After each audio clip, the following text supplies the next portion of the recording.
Allah verdi Bağırovun haqqında 2 dənə fakt danışacağım. Gözümlə gördüyüm faktdır. Biri var ki, mən danışıram, yalan danışıram, oxuyam da, gözümlə gördüyüm faktdır. Xocaldan sonra məscidin yanındaydıq. Erməni əsirlər üzülmüşlər, belə erməni əsirlər üzülmüşlər orada, erməni əsirlər üzülmüşlər. Uşaq yaxınlaşdı, Allah verdi, Xocalı uşaq idi. 12-13 yaşı vardı.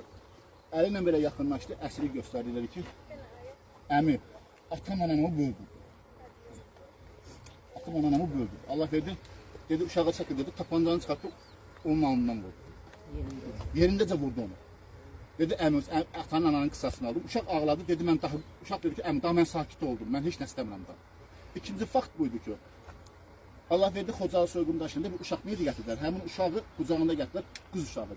11 yaşı vardı, qızı ermənilər üzülsən zorlamışlar. 11 yaşlı qız uşağıdır, qız donmuşdu, ayaqları ağlanmışdı, paltacadı sırtırdı. Allah verdi yıldı Vitaliki. Dostuylar. Allah verdi Vitaliki. Balasayla, hə. Həddən artıq sözlər günə keçir. Onların bir videosu var, ona da. Qəbrin buradan qalmasının səbəblərindən biri də Vitalikidir. Vitalikə zəfurdur ki, Vitalik, ondan əsir qaytarıram sənə, biri əsir qaytarıram. 20 dənə kanister hesabı benzettim. Kanister, yadında kanister hesabı yap. Adamın yeri madene. Kimdi adam? Vitalik sözü fırlatdı, yok dedi, verməsən Allah, mənim xəsiyyətimi bilirsən. Tək gəlib o sənin kendi qırğını, sən postunu qırğını eləyəcəm. Vitalik deyir ki, hal-hazırda həmin adam məzili postunun üstündə durubdu, məzili posta gedən yolda durub orada, həmin adamın adı budur. Allah verdi, tapancanı çıxartdı, bak canım üçün yadında, tapancanı çıxartdı, silahı zadı çıxartdı, gördü uşağa. Dedi, mənim dalımca gələn qeyrətsizlik kişi deyil, namussuzdur mənim dalımca gələn. Tək başına getdi, həmin erməni orada öldürdü. Böyük qəhrəman idi. Allah verdi, tək başına kəndə, Allah'a and olsun, Seyid Lazım Ağancı, biz ağadamlar Seyid Lazım Ağancı ilə and düşməli. Seyid Lazım Ağancı da Allah verdi, tək kəndə gedib, tək alıb gəlirdi. Dəstəsinə tək gedib gəlirdi Allah verdi. Allah verdi, tək gedirdi. Daha tapanca verilir. Bunun ölümü çox maraqlıdır. Mən bunun ölümünün haqqında mən araşdırma yaparım, tapa bilmirəm. Necə oldu ki, bu adam 5 nəfərlə getdi, düşdü, gəldi, bunun beydi sağ idi. Düşmüşdü, təkər üstündə idi. Virisin təkəri bunun üstündə düşmüşdü, can verirdi, nəfəs alırdı. Ağdama gətəndə dedilər ölüb. Öz əliylə Xocalı şəhidlərini, bax Allaha and olsun, Xocalı meyitləri var idi ki, heç kim yaxın dura bilmir. Ağdam məscidində yuyurdu. Qılçası yox, baş dolmuş, öz əlindən meyitləri yuyurdu Allah verir. Öz əlindən meyitləri yuyurdu. Meyitləri yuyurdu. Bir erməni əsiri almaq üçün, bir Azərbaycan əsiri almaq üçün 7 erməni əsiri verir.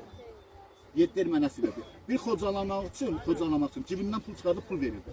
Hamı deyirdi ki, Allah verdi erməni, Allah verdi 1023 nəfər Xocalının diri alıb, bir o qədər də meydin alıb. Bunu indi faktörü deyirəm, bir o qədər də meydin alıb. Mənim babamı 2 dəfə geri alıb. 2 dəfə ermənilərdən geri alıb gətirirlər. İkisində də geri alıb. Bunun qorxusundan Ağdama gəldi. Bu da Fred Asivi'de Allah verdi Bağdada oturmuşlar. Ağdamda vardı, otel vardı. Otelin ətrafı çağırdılar. Fred Şirin müzeye de gelmişti. Allah verdi dedi ki, biz burada Ağdam alınmayacaq. Fred dedi ki, Allah verdi. Mən bir şeydən ürəyimə bir şey damıqsa, Fred'in danışıqı təmiz Ağdam rəqsə, sözə belə danışır. Ürəyimə bir şey damıq, sözün nə qədər deyil, damıqdır ki, biz öləcəyik, sonra Ağdam alınacaq. Ermənilər Ağdam alacaqlar. Allah verdi ki, axmaq bizi kim öldürəcək, bizim arxamız möhkəmdir. Fred dedi, mənim ürəyimə damıqdır deyil. Bizim ölümümüzün üstündən gəldi deyil, Ağdam alacaqlar. Rəhmətli Allah verdi, öləndən sonra da Ağdam aldılar. Onun verənci adamların gəldiyinəcə də gələ bilir. Bunlar müvəqqətidir. Gələcək, dövlət